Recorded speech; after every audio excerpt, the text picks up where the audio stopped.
Hello students.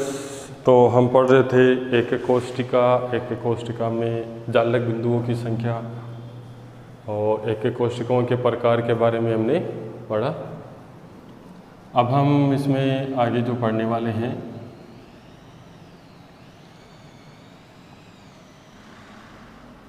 एकक कोष्टिका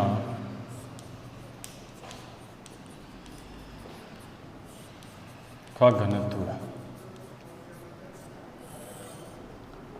D। तो हम ये जानते हैं घनत्व यानी कि D बराबर द्रव्यमान W बटा आयतन V। ठीक है। यहाँ जो एकक कोष्टिका है, एकक कोष्टिका का आयतन कितना होगा? एकक कोष्टिका क्या है? घन। और घन का आयतन क्या होता है? भुजा क्यूब। भुजा क्यूब यानी कि a की घात 3 a क्यूब। और द्रव्यमान की बात करें तो यहाँ द्रव्यमान आएगा परमाणु का, परमाणु का द्रव्यमान। जो परमाणु का द्रव्यमान होगा वही क्या होगा? एकक कोष्टिका का द्रव्यमान होगा। ठीक है।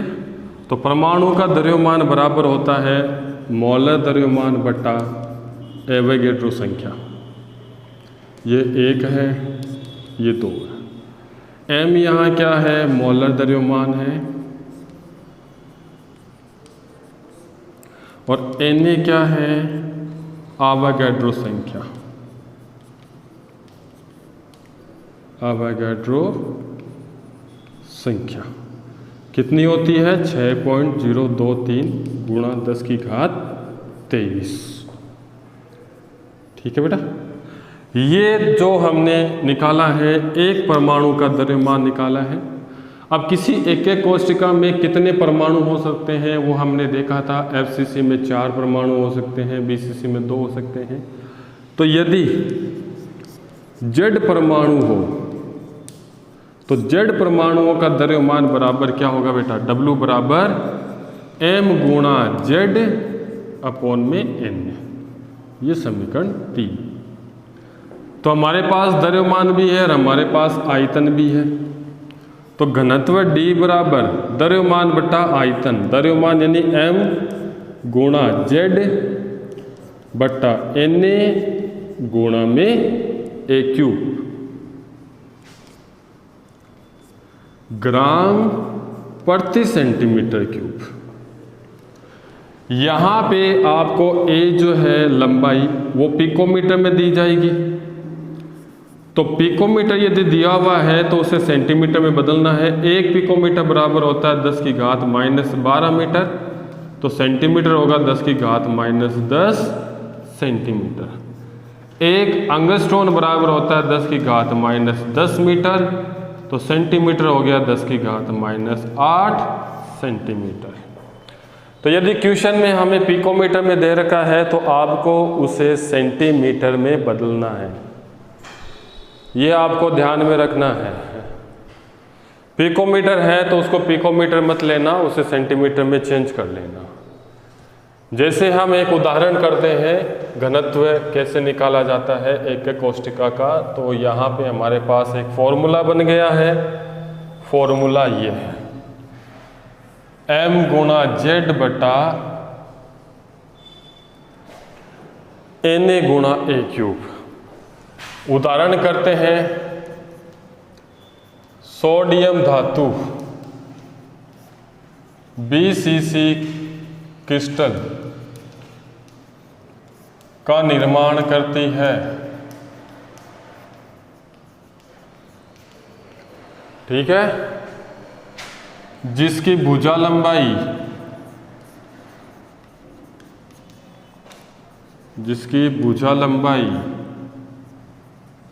100 पिकोमीटर है। तो एकक कोष्टिका का घनत्व ज्ञात करो। एकक कोष्टिका का घनत्व ज्ञात करो। सोडियम का मोलर द्रव्यमान, सोडियम का मोलर द्रव्यमान कितना होता है बेटा? 23 ग्राम प्रति मोल। ये 23 ग्राम है, 23 ग्राम प्रति मोल। हमें इसका घनत्व ज्ञात करना है, तो इसका उत्तर देखो कैसे करना बेटा। घनत्व बराबर D, तो D बराबर M गुणा Z बट्टा में Na गुणा में A क्यूब। पिकोमीटर दे रखा है तो A से गुणा कर दो 10 की घात -10 जो सेंटीमीटर हो जाएगा, तो बदलने की जरूरत नहीं है, आप सिर्फ 10 की घात -10 से गुणा कर देना, तो जो पिकोमीटर है वो सेंटीमीटर हो जाएगा। ग्राम प्रति सेंटीमीटर क्यूब। M यानी कि मोलर द्रव्यमान है, मोलर द्रव्यमान कितना बेटा सोडियम का? 23 ग्राम पर मोल। Z परमाणुओं की संख्या है, परमाणुओं की संख्या कितनी बेटा BCC में? BCC में कितनी होती है? 2 परमाणु।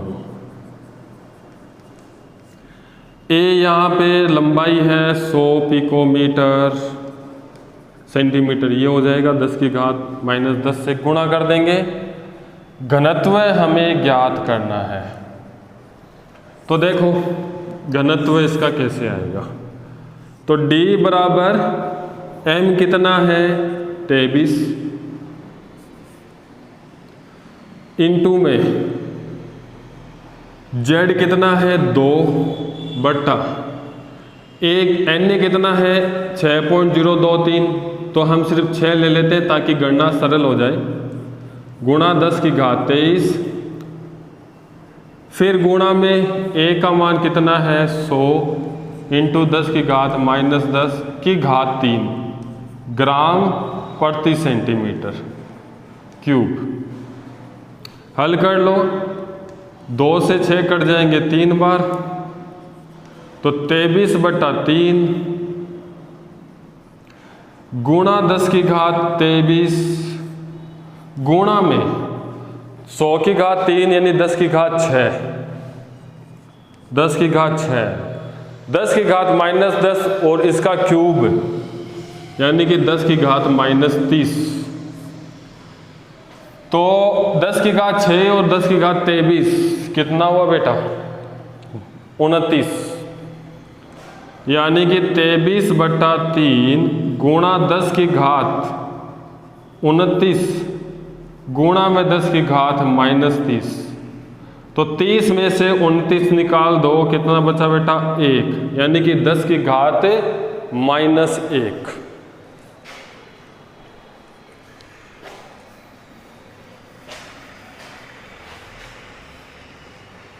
तो ये आ गया हमारे पास घनत्व बराबर 23 बटा 3 गुणा में 10 की घात -1। ये -1 तो ऊपर चला जाएगा, तो 23 गुणा 10 बटा 3। ठीक है, तो 3 का भाग लगा देते हैं और 10 से गुणा कर देते हैं। तो देखो 23 में 3 का भाग लगाएंगे तो कितनी बार जाएगा? 7 21, 7 बार, 21 उतारे 2 बचे 20, 18, 6 बार, फिर 2, फिर 0.6, फिर 6 गुणा 10 यानी कि 766.66 ग्राम प्रति सेंटीमीटर क्यूब। ये लो, ये आ जाएगा घनत्व। तो इस प्रकार का क्वेश्चन हमसे पूछा जा सकता है जिसमें हमें घनत्व का मान ज्ञात करना है, और आपकी किताब में इसके एग्जाम्पल भी दे रखे हैं। आप एग्जाम्पल को सॉल्व करें। आगे देखो,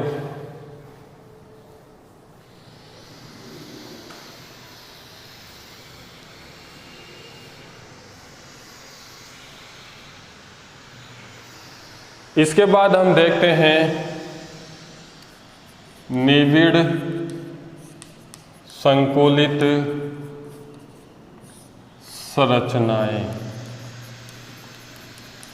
निविड़ संकुलित संरचनाएं ऐसी होती है कि जैसे हम ठोस में कणों को एक दूसरे के बहुत नज़दीक व्यवस्थित करते हैं, तो ऐसी व्यवस्था जिसमें परमाणु जो है वो बहुत ज़्यादा नज़दीक व्यवस्थित होते हैं, ऐसी संरचना को हम कहते हैं निविड़ संकुलित संरचनाएं।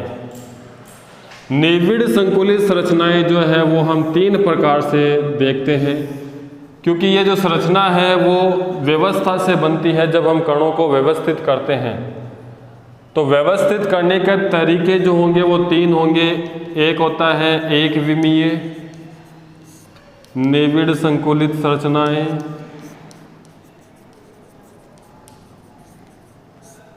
वन डी हो गया ये बेटा। दूसरा होता है द्विविमीय निविड़ संकुलित संरचनाएं,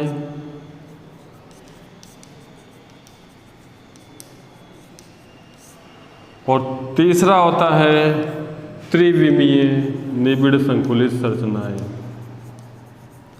त्रिविमीय निविड़ संकुलित संरचनाएं यानी कि 3D। तो हम 3 प्रकार से करेंगे।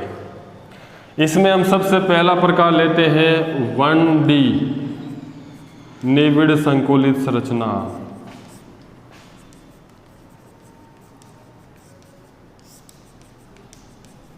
देखो बेटा 1D निविड़ संकुलित कैसे होगा।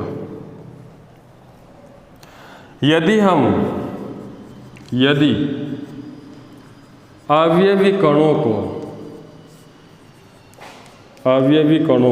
कणों में कौन आएगा, परमाणु, अणु या आयन को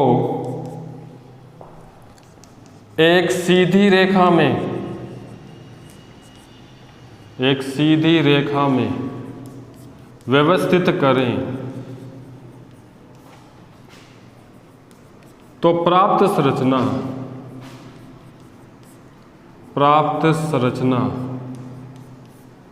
1D निविड़ संकुलित संरचना कहलाती है।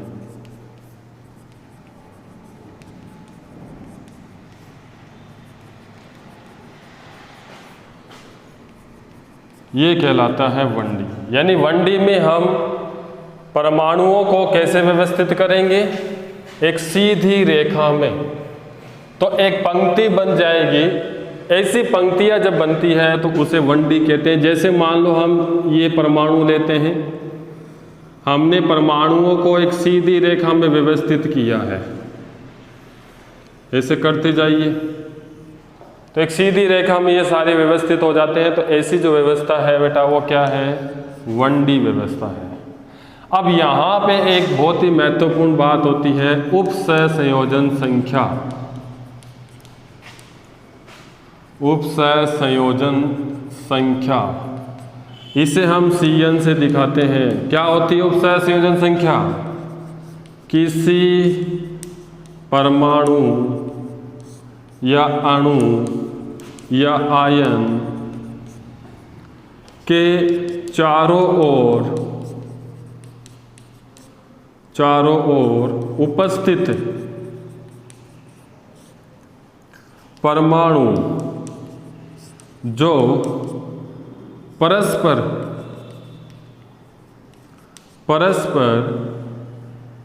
संपर्क में रहते हैं,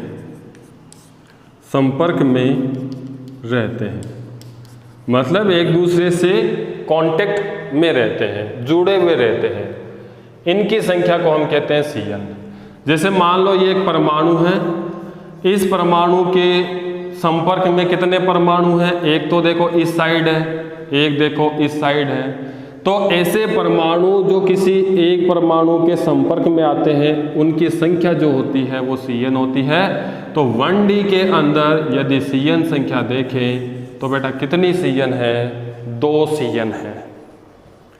तो उपसंयोजन संख्या हम ऐसी संख्या को कहते हैं जिसमें किसी परमाणु के चारों ओर की वह परमाणु संख्या जो उसके संपर्क में होती है उसे हम उप सहसंयोजन संख्या यानी कि CN संख्या कहते हैं।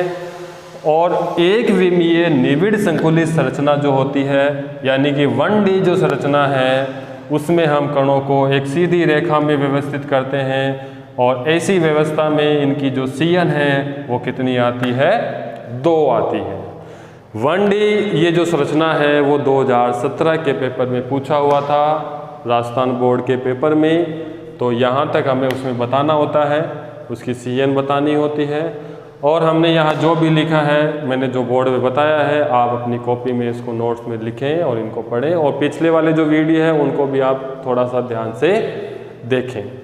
आज की क्लास को हम यहीं ख़त्म करेंगे बेटा। अगली क्लास में हम 2D 3D जो संरचना होगी उसको भी अच्छे से समझेंगे। 2D में हम कैसे व्यवस्था करेंगे, 3D में हम कैसे व्यवस्था करेंगे, आपको ये पढ़ना है किताब से, क्योंकि आप पहले से अगर कुछ पढ़ लेंगे तो हम यहाँ बोर्ड पे यदि पढ़ेंगे कुछ वो अच्छे से समझ में आ जाएगा। तो आपका काम क्या है बेटा, आपका काम है इसके जो आगे वाले टॉपिक है आप उसको पढ़ो और जो हमने घनत्व की बात की है उस घनत्व से आपकी कॉपी में किताब में क्वेश्चन है उस क्वेश्चंस को भी सॉल्व करो। एग्जाम्पल है, एग्जाम्पल को भी सॉल्व करें। ठीक है बेटा, तो आज की क्लास हम यहीं ख़त्म करेंगे। अब हम अगली क्लास में मिलेंगे।